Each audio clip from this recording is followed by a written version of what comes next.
বাংলাদেশের নির্বাচনী ইতিহাসে এই প্রথম আসন্ন ত্রয়োদশ সংসদ নির্বাচনে কোনো প্রার্থী রাস্তায় বা দেয়ালে কোনো ধরনের পোস্টার লাগাতে পারবেন না। নির্বাচন কমিশন জানিয়েছে, পরিবেশ রক্ষা এবং ল্যামিনেটিং করা পোস্টারের কারণে জলাবদ্ধতা রোধে এই সিদ্ধান্ত।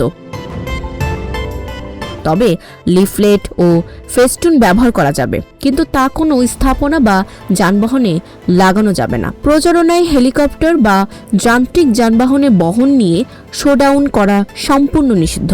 এমনকি মশাল মিছিলও করা যাবে না। নিয়ম ভাঙলে থাকছে বড় অঙ্কের জরিমানা ও প্রার্থীর বাতিলের ঝুঁকি।